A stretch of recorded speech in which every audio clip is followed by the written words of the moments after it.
Hey everybody, how's it going? Alex here, coming at you with a game box about Baja Edge of Control, one of my favorite off-roading games.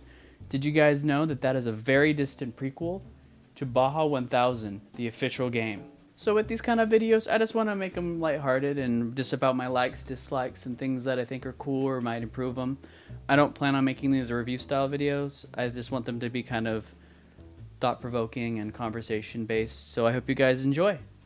Bougie Edge of Control is a game released by THQ back in 2008 on our good old Xbox 360 and PlayStation 3. You guys remember THQ, right? They made MXATV Unleashed, some WWE games, Big Mother Truckers.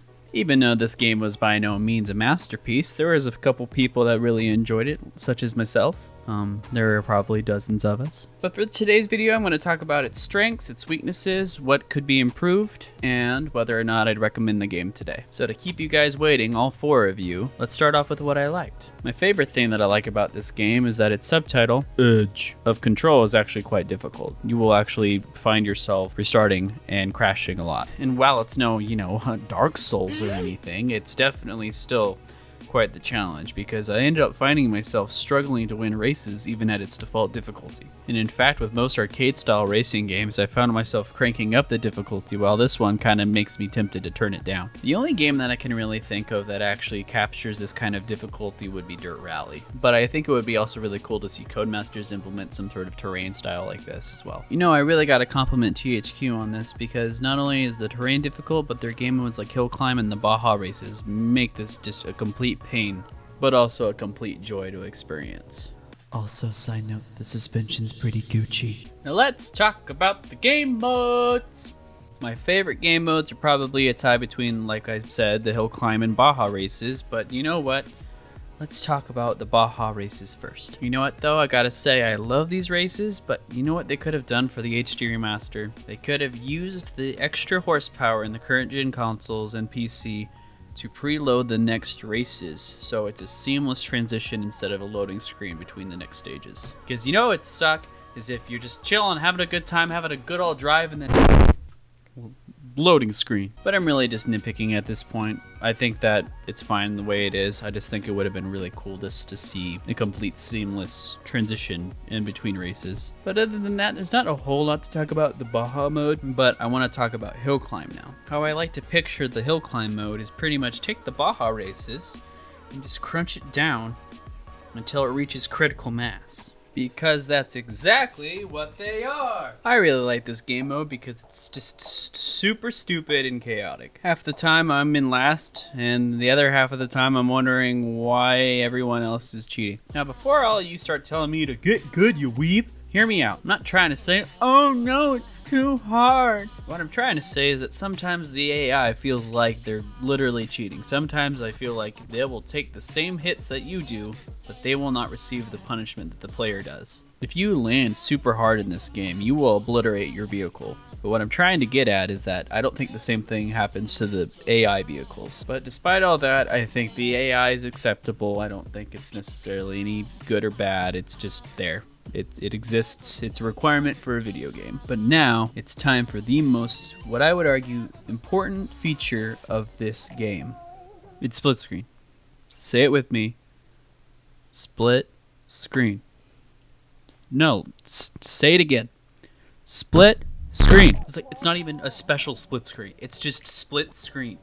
And what scared me when I bought this on PC, I was worried they removed it, considering that every game not only doesn't have a split screen, but if it did on consoles, it likely didn't happen on PC. And to me, this is why this game is at least somewhat worth purchasing, is just because you can just play with your friends on the same system. And not just that, I never had anybody to play this with when back on PS3, but now that I'm a married guy, even if my wife isn't necessarily a gamer, I can still play with her on Freeride and just chill and talk. I love it. It's great. Also, please make more split screen games. This is the only game my wife will play. Now let's talk about what I dislike. The game, in summary, just feels incomplete. Let me explain this. So the reason why I think this game is incomplete, because it feels like there were two parts to this game, the mechanics and the gameplay, but they never really merged that flawlessly. So how's the game going along, Ron? Oh yeah, Billy, we got everything all ready to go. Our suspension's all developed, and we got our physics all tuned up so it's nice and realistic. Yeah, everything's looking great. But yeah, well, what about the game? What are you talking about? You know the fun part? Oh! To me, at least, it just feels like half an MX vs. ATV Unleashed game. And you know what? I think that maybe during development it was going to be one, but they ended up going so far into the trucks and buggies segment that they just decided to focus on that. And don't get me wrong, I think it was pretty much almost masterfully done. I just think that there's one game in particular in the series that I think that would really perfect a sequel for this game.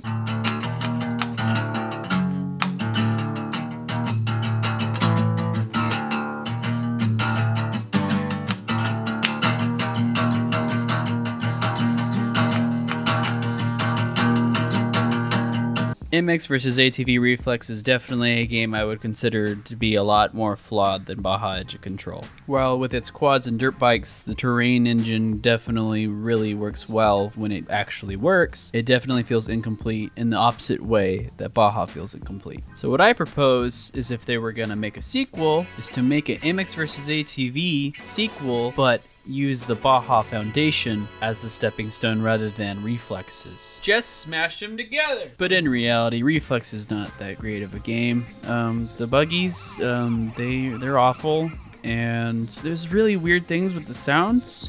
Maybe it's just my computer, but it sounds really bad.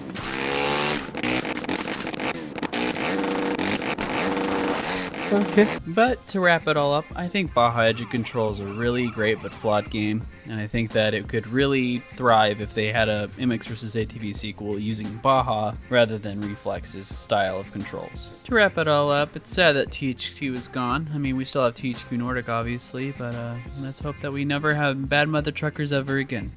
It's over. I'm done.